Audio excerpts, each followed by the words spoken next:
Mi nombre es Vidal Muñiz y tengo el privilegio de estar con ustedes esta mañana una vez más porque estamos en la semana número 2. Semana número 2 del libro de Santiago. Si acaso se perdieron ustedes la semana pasada por alguna razón, están visitando o están de regreso, nada más quiero decirles que este libro de Santiago es el libro que nos lleva al título que ven en la pantalla y que ven en sus hojitas, que tiene que ver cuando la vida no es precisa. ¿Qué implica ello? Bueno, la semana pasada iniciamos diciendo esto, que cuando se trata de este famoso cubo, Rubik se llama el cubo en inglés, es la experiencia de que a lo mejor nuestras vidas, aunque la mayoría sabemos o tenemos una idea de cómo debe de terminar la historia o el producto de nuestra vida o de nuestra nación o de nuestras decisiones, la mayor parte del tiempo no se ve como el producto final. Sabemos cómo debe de verse la vida, pero realmente no, muchas de las veces no es el caso, en cuestión de relación de hogar, matrimonio, crianza de los hijos, finanzas, emociones, sentimientos. Sabemos que debe de verse así, sabemos que debe de encajar la cosa, pero la realidad es que es difícil hacer esto. Entonces, iniciamos este libro de Santiago porque este es el libro que nos ayuda a entender un principio que es extremadamente importante y quiero que me pongan atención porque es a donde vamos por esta semana de igual manera. Lo iniciamos la semana pasada diciendo que toda persona, y específicamente el autor de este libro es el hermano menor de Jesús. Jesús tuvo varios hermanos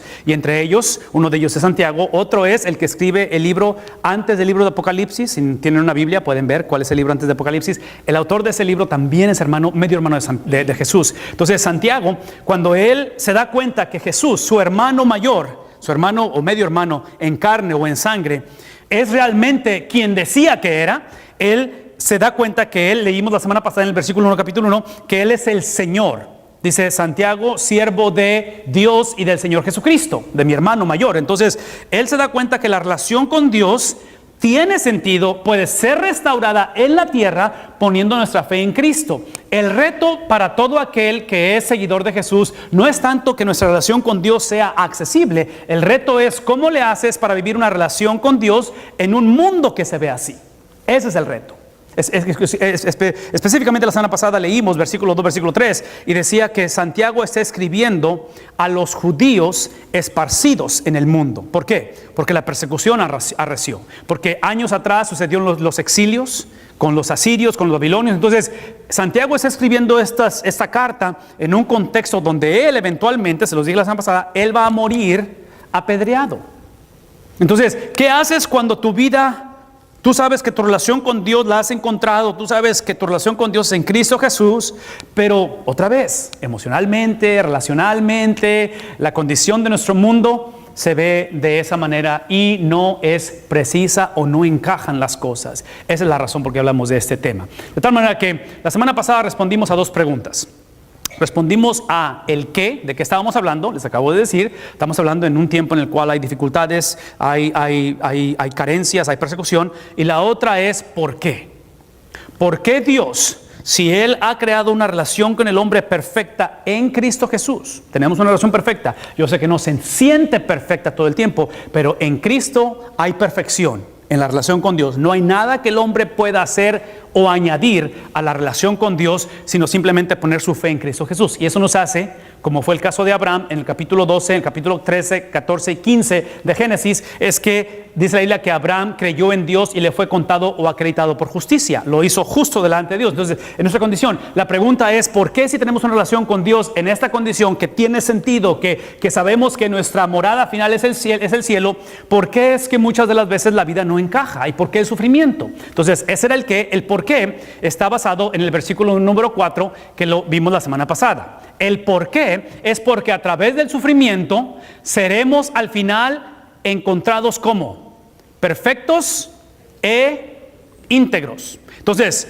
una relación con Dios perfecta en Cristo en un mundo imperfecto como el que vivimos. La semana pasada dijimos que esta combinación que la mayor parte del tiempo no encaja es para que al final de la historia, si pueden ustedes traducir la palabra perfecto e íntegro, al final de la historia el punto no es que vayamos al cielo. Sí necesitamos ir al cielo y espero que todos vayamos al cielo a través de Cristo. El punto es para el cristiano, cuando es perfecto e íntegro, cuando es completo, y esto lo usamos la semana pasada, es traer el cielo a la tierra. Es que la gente nos ve y diga, oh, así es como se camina. Ah, ese es un cristiano. Oh, eso significa perdonar. Inclusive si tuviera el tiempo lo explicaba con detalle, pero si ustedes recordarán o no se acuerdan de la historia de José, el soñador, cuando está como el segundo en comando de Egipto, y si tienen tiempo lean la historia, está en Génesis, al final de Génesis capítulos 37 en adelante. José es vendido, traicionado y casi matado por sus 11 hermanos. Él es vendido como esclavo, 20 años pasan, está como segundo en comando en Egipto.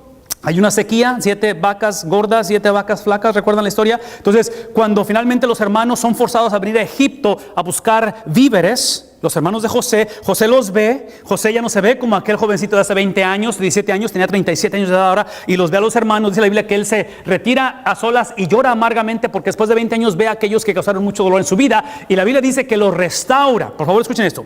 Yo estoy convencido que parte de esta restauración de José para con sus hermanos es lo que él vio modelado cuando era joven, cuando era más chico, entre su papá y su tío. ¿Recuerdan los gemelos, los mellizos? ¿Sí? El papá de José era... ¿Alguien recuerda? Jacob, que eventualmente su nombre cambia a Israel, y su hermano Esaú. Esos vivieron de la greña, vivieron de pleito. ¿Sí? Entonces eventualmente ellos se van a reconciliar. Entonces, como hijo, José, cuando estaba chico, vio la reconciliación entre hermano con hermano y a su tiempo lo puso en práctica. Véanme tantito, por favor. En cuestión de ser encontrados perfectos e íntegros, es lo que estoy diciendo, es lo que quiero decir en cuestión de traer el cielo a la tierra. Porque eventualmente nuestros hijos van a necesitar de esos principios en su vida, ¿no es cierto? Eventualmente nuestros hijos van a tener que tomar decisiones que ojalá, sí, escuchen esto, el punto de una relación con Dios en perfección no es que Dios prometió darnos una tierra sin conflicto o sin problemas. Lo único que Él prometió es hacernos íntegros y completos. Eso es lo que prometió, nos prometió equiparnos para la batalla. ¿Sí captamos eso? De tal manera que dijimos la semana pasada, para que no nos falte absolutamente... ¿Qué significa ello? Que una persona que es completa en Cristo por dentro, en su relación con Dios, su espíritu es renovado y es una persona que vive la vida, toma decisiones estando completamente vestido por el carácter, la conciencia, la mentalidad, la perspectiva de Cristo. Es una persona que entiende que su propósito en la tierra, escuchen esto, no es tolerar el mundo en decadencia, es literalmente cargar unos con otros. ¿Se imaginan un matrimonio que fuera su característica? En lugar de estarnos recordando los errores que hemos hecho. ¿Se imaginan una relación entre hermanos, su hijo con su hija, en una relación donde literalmente carguemos, sí, uno con otro la responsabilidad? ¿No sería hermoso? ¿No sería? Inclusive si eres soltero, yo te invito a que observes a tu novio o a tu novia cómo trata a sus hermanos, cómo trata a sus padres. Porque eventualmente, como los trate, te va a tratar a ti. ¿Sí me explico? Entonces, ojo con esto, porque ese es el propósito de la historia. Lo que vamos a hablar esta mañana, por los próximos minutos, es hablar cómo lo hacemos eso. Ya hablamos del por qué, ya hablamos del qué y del por qué. Ahora hablemos de cómo lo hacemos. Ya entendimos que tenemos que hacer esto, ya entendimos que estamos literalmente caminando en finanzas, en moralidad, en relaciones, en campos minados. Es un campo de batalla y muchas veces hay que cargar uno a otro y ojalá no seamos un grupo de familias o de personas que estemos tirando unos a otros, porque eso está difícil, ¿verdad? Pero sucede también en la vida. Pero el punto aquí es ¿cómo lo hacemos? Esta es la manera en que lo vamos a hacer. Versículo número 5 de Santiago capítulo 1. Avanzamos en la conversación. Si alguno de ustedes, dice Santiago, acuérdense que el 4 terminó que no les faltara nada. Dice el 5, si a alguno de ustedes le hace falta algo, ¿qué cosa? Sabiduría. ¿Por qué? Porque ese es el punto de la historia. El punto de la historia, como Cristo no prometió un mundo sin conflicto, Él nunca dijo que no iba a haber conflicto. Él simplemente prometió que el antídoto a la vida que no tiene precisión o no se alinea, el antídoto no es que se alinee este mundo. Sí, este mundo, el mundo en que vivimos externo, nunca se va a ver así hasta que Cristo venga por segunda vez. ¿Sí o no? Entonces, por favor, escuchen, si eres un seguidor de Jesús, no te frustres y no te desilusiones porque la cosa no está encajando. ¿Ok? No debe de encajar. Entonces, la promesa no es que la vida debe encajar o alinearse o los planetas iban a alinear. La promesa es que si están ustedes, si estoy yo falto de sabiduría, la sabiduría es lo que me hace conectar mi creencia en Dios con mi realidad en la vida. ¿Sí vieron eso? Sabiduría, entre paréntesis, ¿qué es lo opuesto a un sabio? Un tonto, un necio. Una persona que tú dices, todo el mundo sabe hacia dónde va esto, excepto él. ¿Sí me explico? Es la persona que ha creído en esta mentira. Vean un momentito. La cuestión de secretos. ¿Saben ustedes que los secretos son mitos? Todo a su tiempo sale a flote. Todo sale a flote, ¿sí o no? No hay nada absolutamente nuevo debajo, dijo Salomón, debajo del sol. El necio es aquel que dice en su corazón, no hay Dios. Entonces, dice Santiago, si alguno de ustedes, hablando de los judíos, esparcidos en toda esta área, en estas provincias que están bajo persecución, si alguno de ustedes está falto de, no de una vida mejor, no de una vida que realmente todos nos llevamos bien, simplemente de ¿qué? De sabiduría, dice, pídasela a Dios. ¿Y qué va a hacer Dios? Él se las va a mejorar el mundo en que vivimos, va a traer un gobierno más unificado, las finanzas se van a mejorar. No, ¿qué es lo que va a hacer? Él va a dar, literalmente, lo que pedimos, que es sabiduría, pues Dios da ¿a quiénes? ¿A quiénes da Dios? ¿Los que se portan bien? ¿Dios da a aquellos que dejan de hacer cosas malas? Y escuchen esto, Dios da a todos, de tal manera que lo da, ¿de qué manera? Pues ahí te va, hombre, ya, a ver si ahora sí entiendes. Ya deja de estar orando, ya me cansé de escucharte. Órale, ahí está, nada más para que no digas. No, la da como, generosamente, de tal manera que lo da sin menospreciar absolutamente a nadie. Ok, lo que quiero que hagamos es esto. Quiero que leamos este mismo versículo en reversa.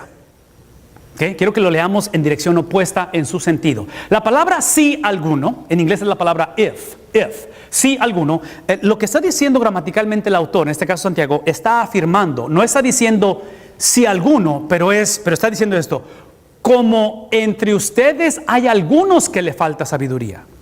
¿Sí ven la diferencia? No es tanto de que, aquí hay puro sabio, pero si acaso hubiera alguno que por ahí se le va el avión y le falta sabiduría, pídale a Dios. No, está diciendo, como entre ustedes, entre nosotros, hay algunos que no son sabios, y sigue con la conversación. Entonces, léanlo en dirección opuesta y diría esto. Como entre ustedes no haya ninguno que le falte sabiduría. Todos ustedes no la tienen figurada el asunto. Todos ustedes han llegado al punto, es lo que está diciendo, o lo está diciendo en sentido opuesto. Está diciendo, todos ustedes han llegado al punto de cometer el error que cometió Adán. ¿Recuerdan la historia de Adán y Eva? Si comían de ese fruto, ¿serían como quién? Serían como Dios. Entonces, cuando el hombre dice, yo no necesito que nadie me diga qué hacer, cuando el hombre dice, yo no necesito estar debajo de nadie, yo soy mi propio rey, mi propio hombre, yo manejo bajo mi propio criterio, es lo que está diciendo Santiago. Todos ustedes no están faltos de sabiduría porque ya la tienen. Ustedes son los meros, es lo que está diciendo. Como ustedes lo son, estoy leyendo en sentido opuesto, dice, entonces, no pidan ¿a quién? Dios no es necesario. En otras palabras, es el tipo de persona que eventualmente usa a Dios solamente un sácame de apuros. ¿Sí ven lo que está pasando? Pero el resto de la vida yo realmente hago, pongo, quito, tumbo, inclusive porque a mí me gusta hacer cosas nuevas y a mí me gusta que todos me obedezcan. Yo soy patrón, yo no trabajo para nadie. En fin, si en mi casa yo mando, por eso soy madre soltera, porque, en fin, cada quien tiene su propia historia, ¿no es cierto? Pero el punto aquí de la historia es esto: no le pidas a Dios, no le pidas a Dios. No le pidas a Dios porque Dios tal vez no existe, tal vez nunca ha hecho nada por ti. De tal manera que no le pides a Dios porque si le pides, Él no te dará. ¿Sí saben lo que está sucediendo? Estoy leyendo en sentido opuesto. Él no te dará. Sí, el punto aquí es este. Por favor, escuchen lo que estoy diciendo. El punto es que cuando Él habla acerca de que si a alguno de ustedes le falta sabiduría, la palabra sabiduría en el Antiguo Testamento específicamente, especialmente en los Proverbios, que los Proverbios es un libro que está a la mitad de la Biblia, escrito por el hombre más sabio que ha existido en la faz de la tierra. Su nombre es Salomón. Sabio. Este hombre presenta la sabiduría como una persona, no nada más como entendimiento que tiene que ver con algo cognitivo, con algo que tiene que ver de algo cerebral, algo que simplemente lo podemos analizar. Él está presentando sabiduría como una persona. Juan, que es el discípulo amado, uno de los discípulos o el discípulo que caminó más cerca de Jesús, que lo amó entrañablemente, él dice en Juan capítulo 1, versículo 1, que en el principio era el verbo, y el verbo era con Dios, y el verbo era Dios. Juan presenta la sabiduría como una persona también, pero específicamente esa persona es el verbo. ¿Quién es el verbo? Cristo. Entonces, escuchen lo que estoy diciendo. Cuando Santiago dice, si a alguno de ustedes les falta sabiduría, está tratando de ayudarnos a entender eso, de que el propósito, como leímos hace rato, el propósito de vivir una relación perfecta con Dios, porque la tenemos, está accesible, aunque no se siente perfecta, pero en Cristo hay perfección de relación con Dios, es que nos permite atravesar un mundo que no es preciso o un mundo que está en decadencia, para que desarrolle en nosotros esta sabiduría. ¿Qué es la sabiduría? Es la esencia del carácter de Cristo Jesús. El hombre fue creado para que en la tierra, mientras vivamos en este mundo que no ama a Dios, en un mundo que no refleja los propósitos de Dios, nosotros reflejemos y vivamos eso. De tal manera que dice él, ustedes, que si hubiera alguno de ustedes que les falta la intencionalidad, el deseo de caminar en similitud a Cristo, que dice, pídansela ¿a quién? Pídansela a Dios. Pídansela a Dios. Sí, está hablando de esta actitud en la cual, escuchen esto, aunque Él es aquel que la da a todos, la palabra a todos, por favor escuchen, porque no estoy hablando de universalismo. La palabra a todos implica, porque ¿quiénes son los destinatarios de la carta? Dijimos al principio, las 12 tribus que están, ¿qué? Esparcidas. ¿Qué implica ello? Que son cristianos. Cuando dice todo, está hablando de todos los hijos de Dios, no todas las personas. ¿Sí ven la diferencia? No todos somos hijos de Dios.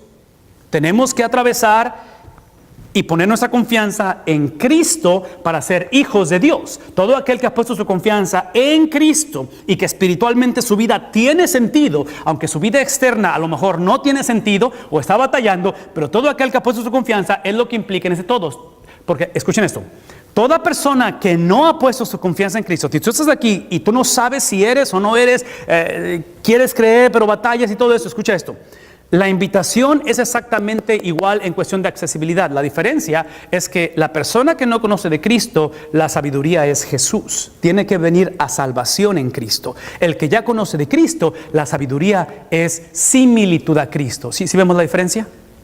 Confiar en Cristo y ahora crecer en similitud a Cristo. En inglés se dice la palabra Christ likeness. El ser, el pensar, el procesar, el responder, el hablar, el ver, el escuchar, como Cristo habló, procesó, en fin, todo el carácter de Cristo. De tal manera que dice, Él lo dará y lo dará a todos. Y la palabra generosamente significa, eso es lo que significa generosamente. Generosamente es que Dios no hace multitasking. ¿Saben lo que es el multitasking? La persona que hace un montón de cosas a la vez.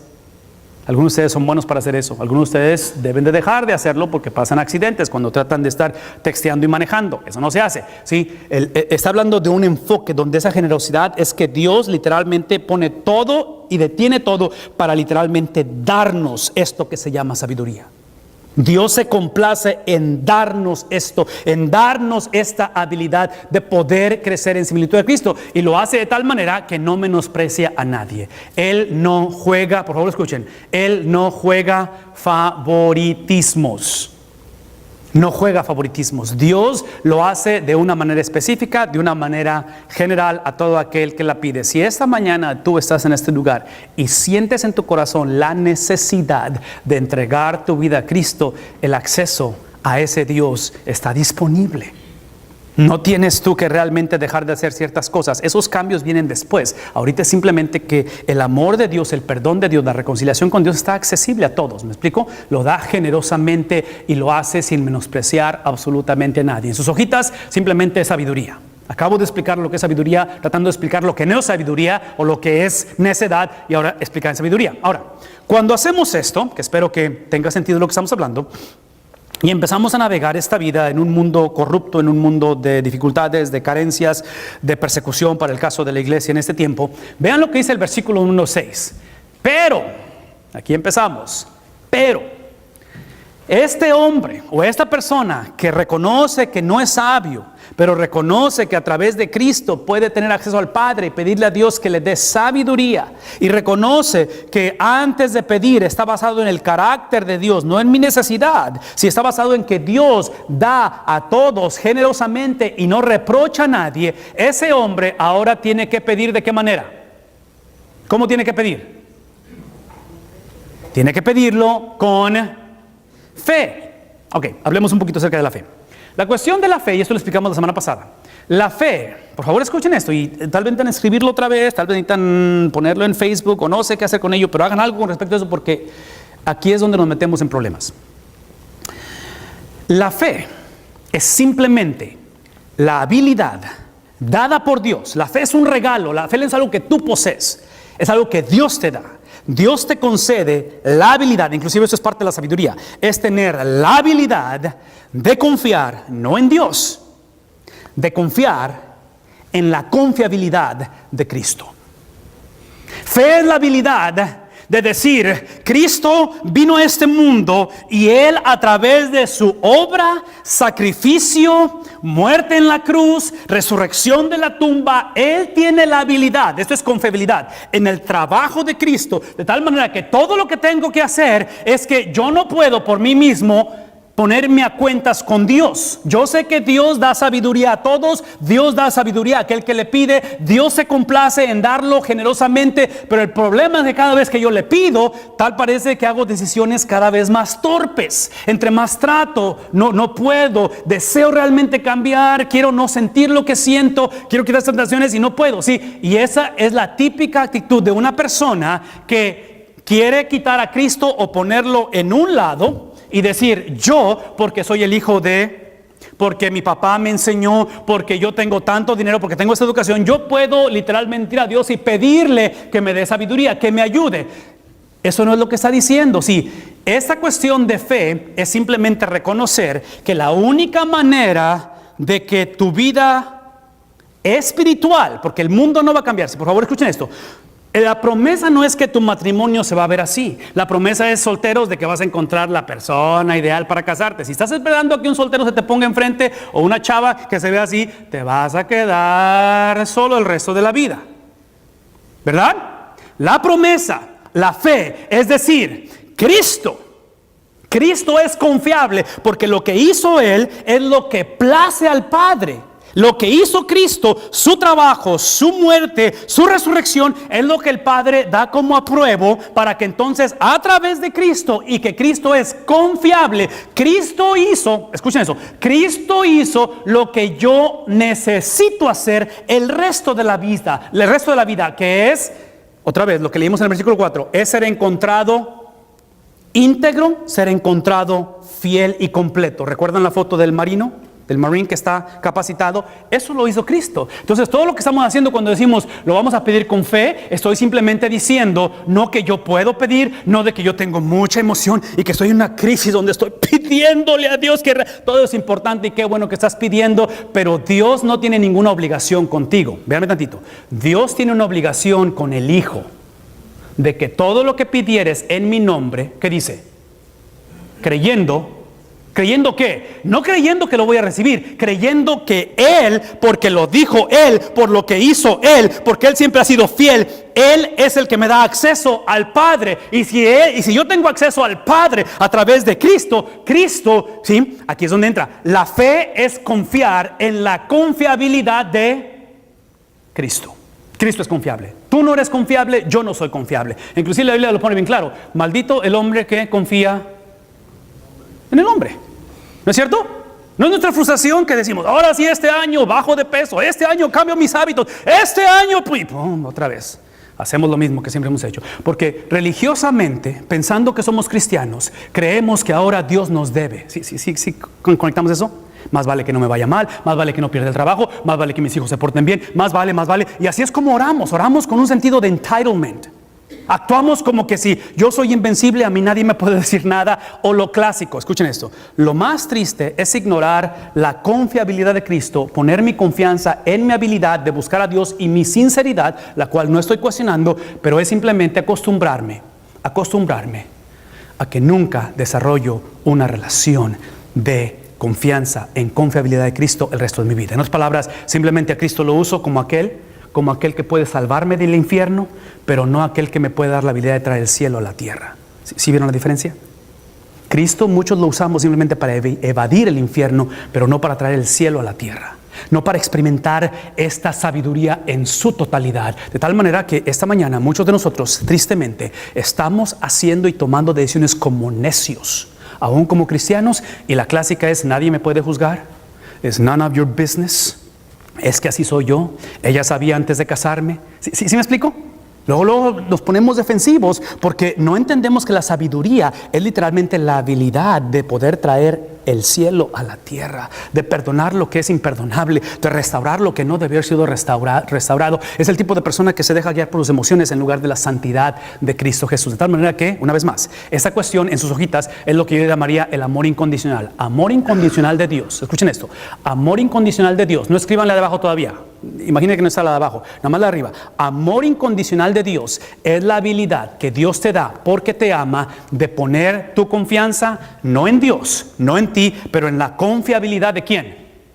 De que Cristo es confiable, de que no importa el Salmo 27:10 que dice, aunque mi padre y mi madre me dejaran, con todo, Dios es confiable. Puedo depender de lo que Él prometió que iba a hacer, aun cuando las cosas no se ven bien. Ahora, vean esto. Este amor incondicional, que es la fe, la habilidad de poder confiar en la confiabilidad de Cristo, es aquel que ahora tiene un catch.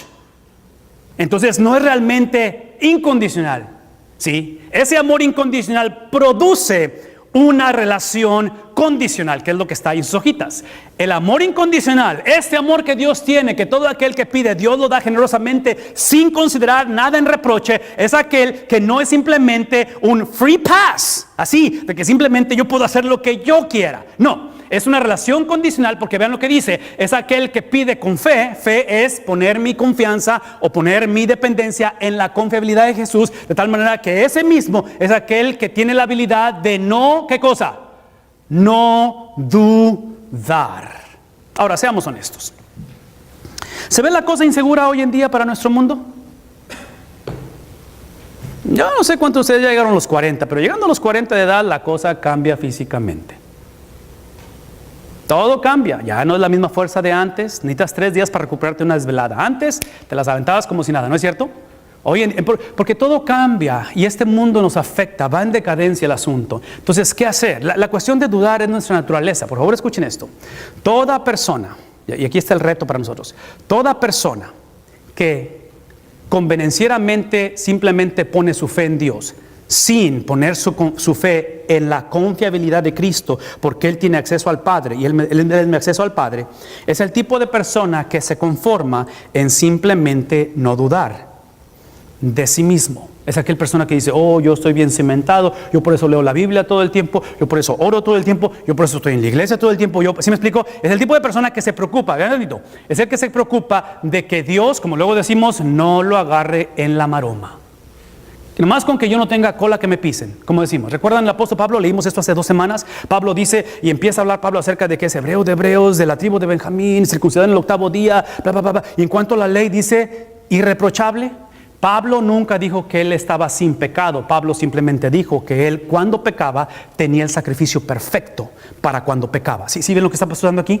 Pablo no se preocupaba en crecer en su carácter o en su perspectiva como Cristo. Simplemente lo que quería es que Dios nunca le reprochara nada a él. Mi temor con nosotros es que leamos un pasaje como este y leamos que es sin dudar y digamos, yo siempre he confiado en Dios. Yo no tengo temor, yo siempre... Sí, el punto es este, vean tantito. El punto no es que no dudes de ti. El punto es que no dudes de la capacidad de Dios. El pecado es cuando dudamos que Dios tenga la capacidad de hacer lo que Él dijo que iba a hacer en nuestra vida. ¿Les ha pasado eso? Que sabemos lo que Dios dijo. Simplemente que ves la cosa y dices, ¿y dónde está Dios? No sé. Inclusive eso explica por qué mucha gente que antes venía a la iglesia no está en la iglesia. Porque pusieron su confianza en ellos, de su habilidad de buscar a Dios, en lugar de decir, voy a confiar en que aun cuando las cosas no se ven bien, aun cuando el doctor está diciendo exactamente lo opuesto de lo que quiero escuchar, yo voy a confiar que lo que dijo Dios va a suceder. Es la confiabilidad. Confiar en la confiabilidad de Dios, de que no voy a dudar a nuestro Dios. Esta mañana quiero que lo pongan eso como relación incondicional y quiero que oremos al respecto. La oración es simplemente esto, versículo 7. Quien es así, quien evita estos conceptos, quien no entiende estos principios, quien no abraza la sabiduría en su totalidad, el tipo de persona que no pone su confianza en la confiabilidad de Cristo, pero confía en sí mismo, el tipo de persona que se preocupa en simplemente no dudar de Dios, en lugar de no dudar de Dios. Sí, vean esto, es la persona que no va a recibir absolutamente nada de Dios. ¿Sí ven lo que está pasando aquí? Es el tipo de cristiano que siempre está frustrado, es el tipo de cristiano que vean esto, es el tipo de cristiano que está frustrado con todos los cristianos. Es el tipo de cristiano que crece en su insensibilidad a escuchar la voz de Dios. Es el tipo de cristiano que ahora nadie le llega a él. Él siempre está bien, yo siempre estoy bien, ustedes siempre están mal. Y si realmente quisieran hacer algo bueno, pregúntenme a mí. Yo sé exactamente cómo corregir tu vida, cómo educar tus hijos. No, yo te puedo decir, sí, no va a recibir nada de Dios, de tal manera que esa persona, dice la Biblia, es indeciso. ¿Y cómo es caracterizado? ¿Cómo qué? Como inconstante. ¿Qué implica ello? La palabra en inglés es double-minded. En el 2012 tuve la oportunidad de viajar a África. Y antes de llegar al destino final, que era Addis Ababa, una capital de uno de los países en África, yo sin saberlo, porque el viaje es tan largo que de repente pierdes control de la cosa, tenía idea de que íbamos a hacer esto, pero no sabía exactamente qué onda. Hicimos una última parada como 1 hora y media antes del destino final, y bajó el avión después de hacer 2 paradas anteriormente. Se paró en Frankfurt, en Alemania, se paró en Austria, en Viena, y luego se paró en este tercer lugar antes del final, y se para el avión ahí. Y en ese lugar, cuando aterrizamos, yo me doy cuenta, viendo en la ventana sin saber dónde estábamos, yo me doy cuenta que al aterrizar empiezo a ver que en lo que es la pista de aterrizaje, ya cuando el avión empieza a perder vuelo, empieza a perder fuerza, ya va un poquito más rápido, empiezo a ver que hay acostados panza boca abajo, un montón, así alineados por los dos lados, un montón de militares del país donde estábamos. Y los veo con sus armas de alto poder, están ahí por todo lo que es la pista. Y digo yo, caray, ¿qué onda aquí? Llegamos ahí, se para el avión y se escucha la voz del capitán y dice esto, dice: todos aquellos que son ciudadanos americanos, por favor no se bajen del avión. Si se bajan es cuestión de ustedes, no nos hacemos responsables. En eso volteo y se baja un montón de gente, porque había de todos países, que ahí algunos iban a ese país. Empiezo a ver alrededor y finalmente descubro que estamos en Somalia, un país que es un extremismo en el Islam radical, obviamente antiamericanos, son en contra del continente acá del oeste. Y llegó un momento en el cual en mi mente recordé algo cuando estamos ahí, porque otra vez, si eres americano no puedes bajarte del avión, o no debes de bajarte del avión. Recuerdo que el hecho es que no me bajo, obviamente, pero recuerdo porque yo tengo conmigo los 2 documentos que hasta cierta manera te llevan a países extranjeros. Uno de ellos es mi acta de nacimiento del 11 de noviembre de 1972. México. Pero también poseo conmigo mi acta de naturalización, que me fue dada el 26 de septiembre del 2008, que si ustedes se acuerdan, este es el día que fue el mismo día que fue llevado a la oficina de poder en la Casa Blanca el presidente Barack Obama por primera vez. No tiene nada que ver con la historia del presidente Barack Obama ni con mi relación con esto, pero simplemente lo veo como un día especial en mi vida, porque es cuando me hice ciudadano americano. Ese día, en ese país, yo había entrado, o yo había viajado a través de esos países como ciudadano americano, porque tengo un pasaporte americano, pero yo tengo una ciudadanía mexicana, de tal manera que cuando el piloto habló y dijo: hey, si eres ciudadano americano, no te bajes. Si yo hubiera tenido el pasaporte y mi documentación como mexicano, yo a lo mejor, y sobre todo porque no me veo americano, yo a lo mejor pudiera haberme bajado del avión si hubiera deseado hacer eso. Cuando habla de la Biblia de la inconstancia del ser humano, de una mentalidad doble o dual, es el tipo de persona que tiene que entender que aun cuando naciste en cierto país o en cierta condición, hay una ciudadanía nueva en la tuya. De tal manera, por favor escúchenme, porque obviamente no estoy jugando aquí con la cuestión de mis ciudadanías, o no estoy jugando con preferencias de que un país es mejor que otro. Todo lo que estoy diciendo es esto: en la Biblia enseña que Jacobo, ¿recuerdan a Abraham, a Isaac y a Jacob? Jacob trabaja para su suegro por 7 años con la promesa de que le va a dar a una hija. Su nombre de la hija es Raquel. ¿Alguien recuerda la historia del Antiguo Testamento? Y él trabaja por 7 años y el suegro se la juega mal al chavo, y en lugar de darle a Raquel, le da ¿a quién? Le da a la otra hija. ¿Cómo se dice en español el nombre? Lea. Le da a Lea. Entonces Jacob dice: bueno, pues falta de pan, tortillas, véngase acá. Y la agarra. Y cuando se da cuenta que no le va a dar a Raquel, ¿qué es lo que hace Jacob? Trabaja ¿cuánto más? Otros 7 años. Se avienta 14 años y al final de la segunda tanda de 7 años, ahora sí agarra a Raquel. Al final termina Jacob con las 2 hijas. Después de esa historia, cuando lean la Biblia, lo que pasa enseguida es que la Biblia dice que Jacob odió a Lea y amó a Raquel. Escuchen lo que voy a decir. La Biblia no está usando la palabra odio, hate. la manera en que nosotros usamos esa palabra. Lo que está diciendo, eso es lo que está diciendo, es que Jacob amó menos a Lea. Como quiera la amó, pero amó más a Raquel. Cuando hablamos de inconstante, es simplemente de que como cristianos, inclusive Cristo dice en Lucas que para que me sigas tienes que odiar a tu padre, a tu madre, tienes que odiarte inclusive ¿a quién? A mí mismo. Es lo que está diciendo, ¿verdad? ¿Qué es lo que está diciendo? Está diciendo, esta cuestión de odio no es odio, es simplemente que ames menos a tu persona, que ames menos lo que está pasando a tu alrededor, que ames menos lo que te hicieron en el pasado, que ames menos, si escuchen eso, que ames menos tu percepción de las cosas y que me ames más, dice el Señor, a mí. Entonces, esta mañana la invitación es simple. La invitación es esta, no es tanto de que dejemos de amar las cosas o dejemos de amar a nuestros hijos o nuestro matrimonio o nuestro negocio, las finanzas, es que amemos a Dios más. De tal manera que el amor hacia Dios incrementa y ahora odiamos o amamos menos el resto de las personas o el resto de las gentes. Eventualmente esta documentación que tengo con 2 ciudadanías, porque es parte de ser de 2 países o vivir en un país extranjero, es simplemente que en un momento dado yo tengo que amar algo más que otro. Y esta mañana mi pregunta para ti es, ¿qué es o quién es lo que tú amas más?